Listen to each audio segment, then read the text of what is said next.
Welcome back to the channel, and in this video we're going to be discussing Revolve and making section views in your model. So this is going to be one of those videos where we're going to figure out how to do a revolve, and then if we want to take a look at it and make sure that it is revolving right. Now we could use this no matter which operation that we use, whether it be extrude, revolve, or just in any model or assembly. So we can do this regardless of whatever operation that you used. All right, but we're going to specifically talk about the revolve here for a little bit. But once we get to doing some live demonstrations, that's when I will show you how to do the section, right? So that's what we're going to discuss in each one of these different programs. I'm going to also show you some best practices. Like in two of these programs, they have dedicated center lines, but in one of them, they do not. So you'll know that by the end of this video as well. There's going to be two things that you're going to always need, regardless of whichever program that we're going to use. And this kind of goes across no matter what three-dimensional program that you use, is that you're going to need a profile, preferably a closed profile, although Solidworks will let you get away with just having a line and things of that nature. But the other two, you're going to have a closed profile. And then you're going to need an axis of revolution. That's going to be the important part. Now, like I mentioned, two of the programs have a dedicated center line. That does not mean that you have to use the center line. It's just some benefits for those two programs that will allow you, when you select those center lines, it will automatically pick that up as a center line, right? But you can use any line on your model as a center line. There's also one other thing that we're going to discuss once we get in there. Once you start doing some revolves, you got to be super careful with these because you can get into stuff that is self-intersecting. What I mean by that is that none of these programs are going to let it kind of revolve into itself, right? It's got safeguards and things of that nature to practice from that. So that's going to be another thing that I'm going to bring up once we get to the demonstration part. All right, so the first program that we're going to start talking about will be AutoCAD. Now in AutoCAD, remember that we have to change our workspace first. And once we change that workspace, then we're going to go and take a look at the revolve, right? So your workspace should already be set to 3D modeling, and that's what you're seeing here on the screen if you're looking for that. So another thing that you're going to realize is that we have to have a closed polyline. That is super important anytime you're creating an AutoCAD. If it's not a closed polyline, what you're going to do is you're going to wind up getting surfaces. So a lot of times when I'm looking at models and things of that nature, and you're touching on them and you see that they're kind of hollow, or they're like skins is what I like to call them, that's because you haven't closed your profile, right? There's a couple of things that I'm going to show you that I probably should have mentioned if we discuss extrude, right? So once you take a look at that, it's always a good idea to take a look at the properties, and inside of the properties, it will tell you that if that is a closed profile or if it's an open profile. It'll give you a little bit more information, okay? So what we're going to do right now is we're going to jump over to AutoCAD, and then we're going to start taking a look at Revolve. We're going to take a look at some section views, and then I'm going to also discuss this self-intersecting thing once I get over there. Now this is going to apply to all three programs, so I'll show you here in AutoCAD what I mean by self-intersecting, but that same thing is going to happen in all of them. I'm not going to necessarily do them in all the programs, but I will show you here in AutoCAD since that'll be the simplest one, okay? Okay, so here in AutoCAD, if we want to create a revolve, first thing I'm going to do is I'm just going to go ahead and sketch an axis of revolution, right? And all I'm going to do is use just a regular line. And then I will show you a difference between them. Let's go ahead and make this line an ortho line, although that axis of revolution can be at any angle. And the first one I'm just going to make is going to be a simple donut. So we have a axis of revolution here, and then let's go ahead and create a circle. So we're going to go ahead and place a circle somewhere here. And that's all we're going to need just to create a regular, I guess you can call it a donut or a tire. There's a proper name for it, and I think it's called a torus. I don't know if it's over here in our primitive. Yes, there it is. So that's some of the quick ways of doing it, but a torus is nothing more than doing this, okay? Let's go ahead and revolve this. The revolve command is going to be located underneath this drop down, or you can also go to the solid tab here, and then revolve is located here. So either one of those methods to get to revolve. I usually like to type it in. Shortcut for it, it's going to be simply REV, right? So if I go REV and hit enter, it should automatically put me in the revolve command. It's asking me right here, right now, to select that profile. It's looking for a closed profile. Keep that in mind. So if I select here, and remember, circles are closed profiles. All right.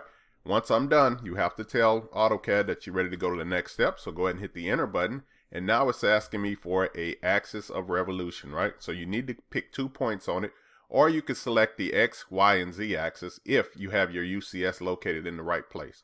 In my case, the UCS is located somewhere over here. So I can go ahead and select this endpoint to this one. And then it's asking me how far you want this to go around. What is your angle of revolution? All I'm going to do is just hit enter, because you can see while it's in these brackets here, 360 degrees is our default. So if you hit enter, it's going to create that shape. Let's take a look at this in an isometric view. And then let's also go ahead and put this on a shades of gray so you can see it more. So here we do have our torus shape. Let's go ahead and turn this grid off as well. And now you can see that we did make that torus shape, right? Easy enough for us to do.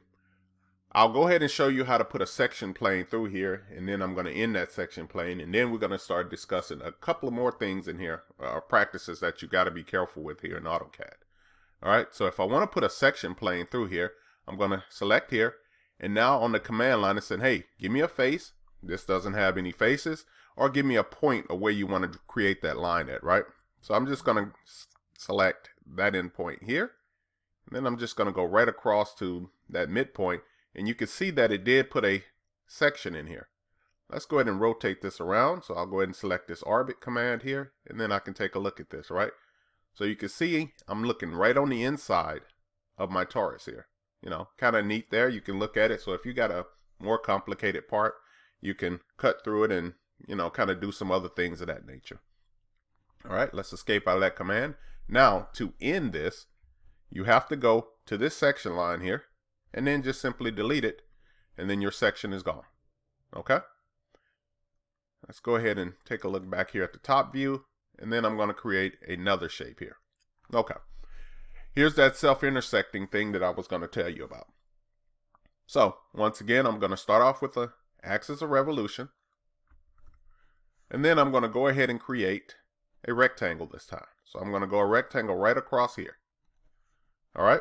Now, what I mean by self-intersecting is that if this is my axis of revolution, and once I spin this shape around it, you can see that this part is going to start colliding with it. Now, Inventor and Solidworks is also going to safeguard against this, as well as AutoCAD. So once I go ahead and say, hey, let's go ahead and revolve this thing around, it's going to say, okay, no problem. Go ahead and give me a closed profile. Nailed that part, right? I'll go ahead and hit enter. And then it says, give me a starting axis and an ending one. So I'll go here, and then I'll go here, and you can see that it stops and it says it's unable to revolve this object, right? Because this has a self-intersecting part through it. All right, let's go ahead and delete that. Another thing that I want you to be careful about is that if you're kind of creating a shape here, and I'm going to freehand a sketch here. Let's go up and kind of create something that's kind of weird and unique here. And as more complicated as this shape gets, you're going to see that it might not rotate this because there's going to be some self-intersecting things in here. But remember, the first thing you need to do is always have a closed profile. So I'm just going to highlight all of this, type in J enter. You can see that it's joined, it's converted to one polyline, right?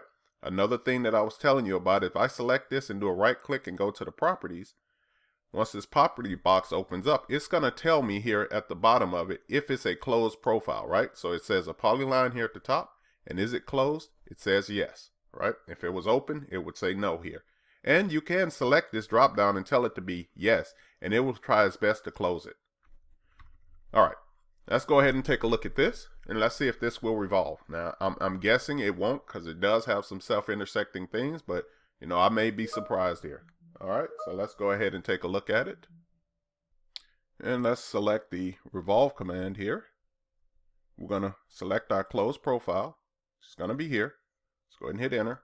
And then we're going to select our axis of revolution. So I'll select this endpoint to this endpoint. And surprise, surprise, it does work on this one. Let's go ahead and hit the enter button. I'm kind of curious of how this shape is going to look. Let's go ahead and take a look at the orbit of it.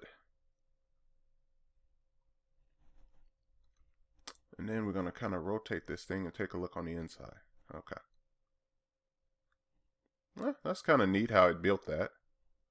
But what I'm really trying to show to you is that sometimes when you see that some parts are going to have some self-intersecting to it, or it's not going around, there's one more trick that you can use, and I'll show you that as well here in a second. Let's go ahead and take a look at this in a section view as well. Let's go ahead and place an isometric on it. And let's take a look at the section view. Once again, we're going to go ahead and select this endpoint here to that endpoint, right? And it is a kind of a neat shape, and I should have kind of cut that part going in, but I don't want to make this video too long by trying to figure that part out. But you can see that that is a kind of neat shape on the inside. All right, let's go ahead and delete that section view. And let's go ahead and create another shape that is kind of typical, right? So if I'm kind of drawing one more revolution here, and I'm just going to create my axis of revolution.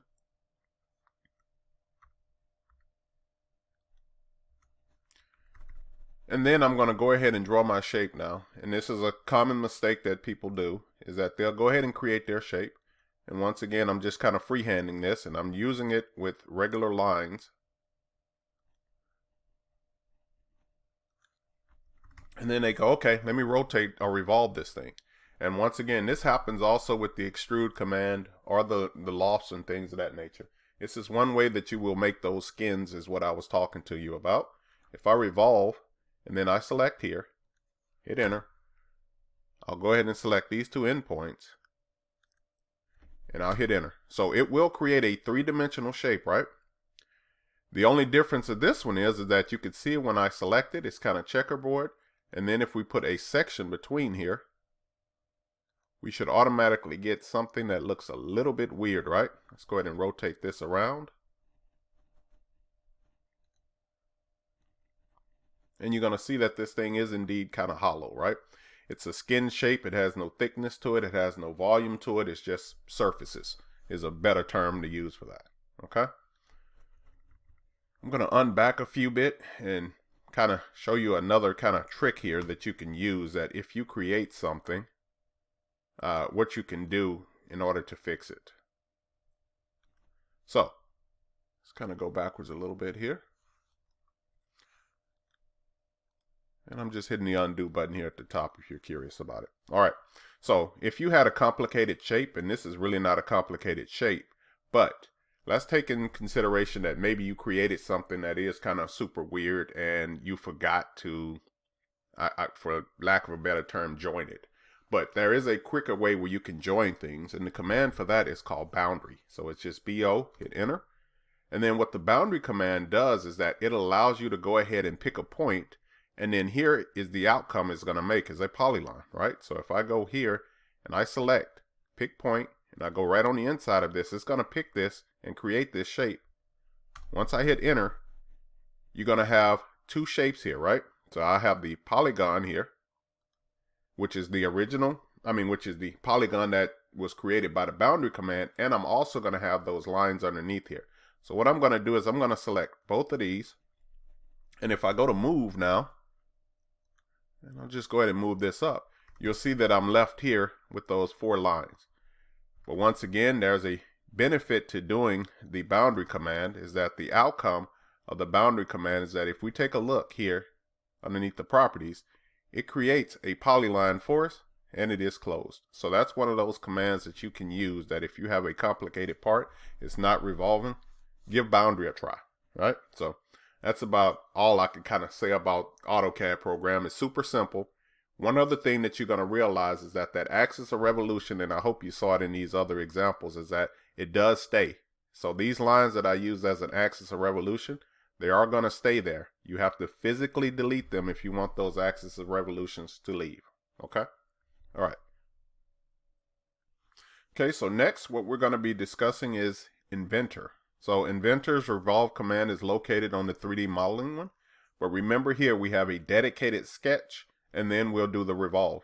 Also, Inventor has a dedicated centerline command, right? So this is unlike AutoCAD. This is one of them that does have a dedicated centerline command, but you can use any line as an axis of revolution, right? And I should have shown that in the AutoCAD example, but this is going to be a good one.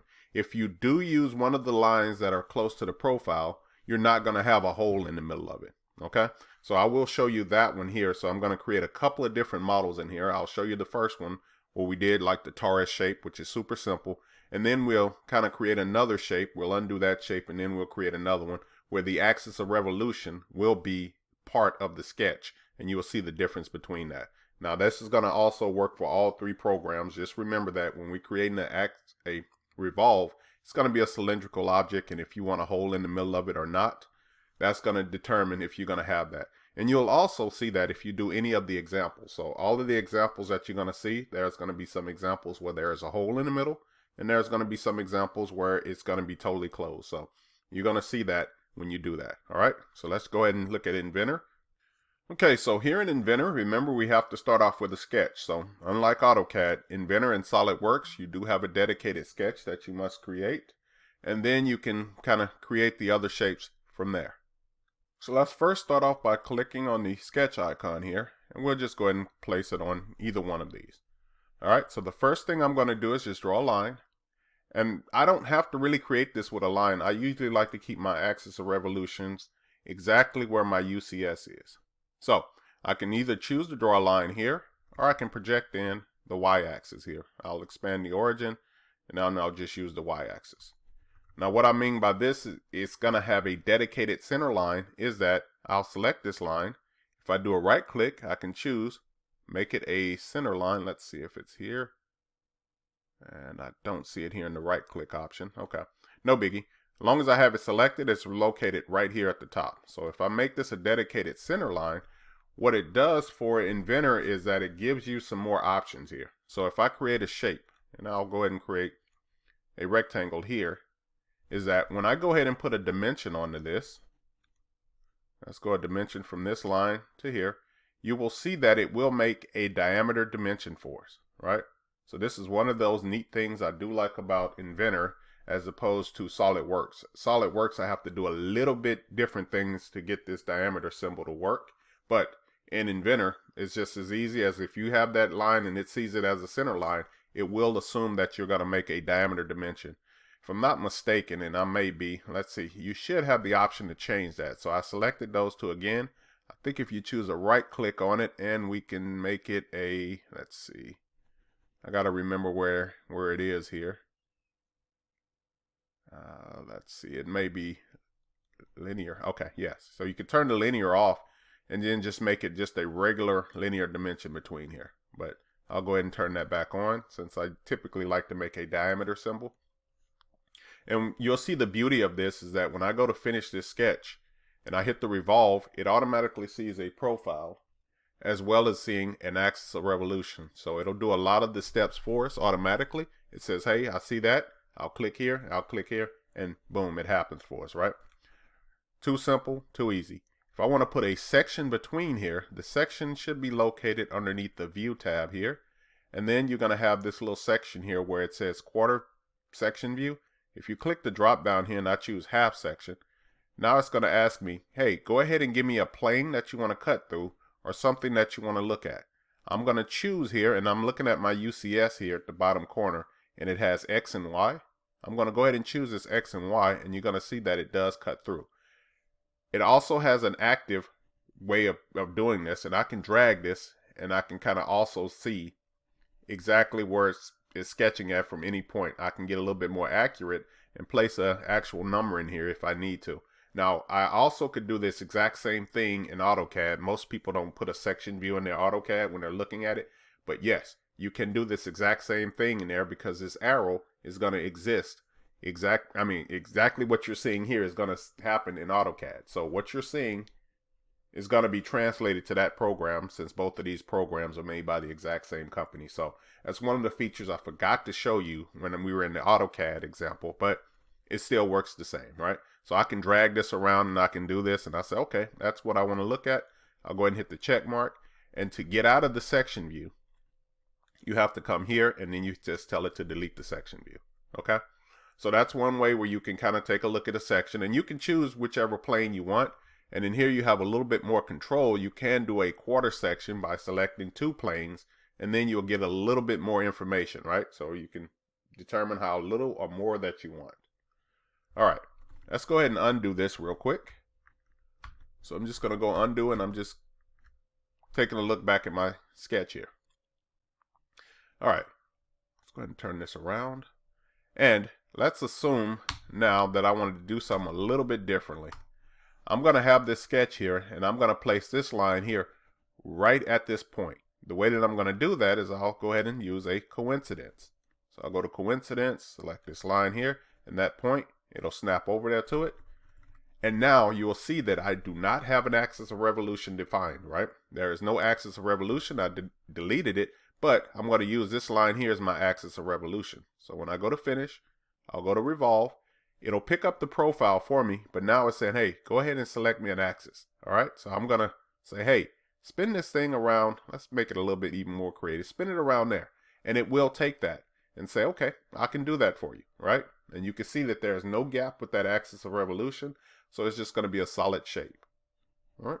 Now, I can create that torus shape, but I know it's exactly the same thing as doing here. One thing I like about Inventor that I don't like about AutoCAD is that it will revolve this, and I don't have to do that extra step, as long as it's a closed profile. Let's go back one more step here and see what happens if we leave this thing open. So we're going to go here, we're going to leave this open, we'll go to finish sketch, and then we'll revolve this, right? So now it's looking for, hey, you don't have any closed profiles, right? So it's looking for me to satisfy that first. So I have all of those curves. It picked up the axis of revolution. Once I hit the OK button, this is now nothing more than a skin. And you can see it's kind of hollow. So if you don't have a closed profile, you won't get a 3D model. You're going to get some kind of skin or something of that nature. All right. So I don't think that's about all I need to cover here over the Inventor part, over the Revolve. We looked at the Revolve in the section. All right, so let's go ahead and discuss SolidWorks. Okay, so remember with this program, we have two different options if we're going to create a Revolve. We either need to do a Revolve base or a Revolve cut. Now, I didn't show you that also in the examples, in the actual tutorials here, but in the examples, you're going to see that you have an option in Inventor to cut or join, and that's going to be located inside of the extrude command. In AutoCAD, we're going to have to create two of them, and then you'll have to use some Boolean operations to subtract in order to create that cut. But here, we have two separate commands for it, right? So we have a base that we can use, and we do have a revolve cut. So kind of figuring out which one that you want to use, that's what's going to determine. Now, to get to these two, you have to be in the basic modeling tab, and then it'll be in the drop down that you can choose either one of these options. But by far, if you're in the features tab here, you'll get the two bigger icons here, right? But this is going to work exactly like how it worked in Inventor. This program here does have a dedicated center line, and the profiles and everything else is going to be exactly the same, right? So we're going to go ahead and jump over that, and then we're going to also take a look at how to create those section views and just kind of take a look at your overall modeling, right? So let's jump over to SolidWorks. Okay, so here in SolidWorks, super easy. Let's go ahead and create a sketch here. You can see I'm on the basic modeling tab. I can just select this tab just to go to a sketch directly, but some people do like having the basic modeling tab open. But if I use a regular sketch and I just choose sketch, it's going to bring open this plane, and then we'll go ahead and do this sketch on the front plane. Now the center line command here is going to be located here. Although you can use any one of these lines and then just make it a construction line, and SolidWorks will also see that as a center line. So if I drew a regular line here, and my apologies, I made that line a little crooked. Let's go ahead and straighten it up by here. And then if I choose the construction geometry, it kind of gives it that center line look. But you're going to see that it is a little bit different than if you use a traditional center line. So if I choose the center line command, and I go ahead and click here and come down to here, you'll see that they look exactly the same. And what I'm talking about here is the line types. Now you can see the spacing is different, but this one has a blue color on it, whereas this one has a black. SolidWorks will see either one of those lines and use them as an axis of revolution. Okay. So let's go ahead and delete this, And I'm going to delete this one as well. And then I'll go ahead and use a midpoint line since that makes it nice and easy for me. So if I choose a midpoint line and I click here, it allows me to start from the middle. Okay, I'll go ahead and select here. And then I'll go ahead and make it a construction line, right? So everything else that we did so far is super simple. Let's go ahead and make a circle. Let's go ahead and place it somewhere out here. And then we'll go ahead and use the torus example for this one, right? So everything is done. Let's hit the OK button. And once again, this is kind of one of those things I kind of don't like about this program. I wish that when you hit Finish Sketch, it automatically pops us over to a feature. And then we're going to hit the Revolve button here. And it should be able to pick up the profile. Nope, I hit the wrong one. I do apologize. Let's escape out of this command. I meant to hit the Revolve. I hit the extruded one. So I'm going to hit the Revolve. And you're going to see that it's going to say, hey, where's the profile? And I didn't have the sketch highlighted. And then it automatically picks up the axis of revolution. And then it should make our torus for us, right? Let's go ahead and hit the OK button. And now we do have a torus sitting here. And then if I want to do a section view of that, it's going to be located here. So if I go to the section view, you can automatically see that it's going to click a plane. I can go ahead and define other planes in here, however I want to look at it. And also, if I want another section, so this is what's going to create that quarter view and 3/4 views, is that you can define other sections inside of here, right? So I can go ahead and select another plane, and let's see if it'll give it to me. So you see that it did cut in that direction and in that one. But that's going to be kind of up to you depending on what kind of view that you want to see. All right, so I can go ahead and hit the check mark here, and it created that view. I can go ahead and turn it off just by selecting that icon, and that section view goes away. You know, super simple for us. And, you know, that's kind of all you need to know about a Revolve.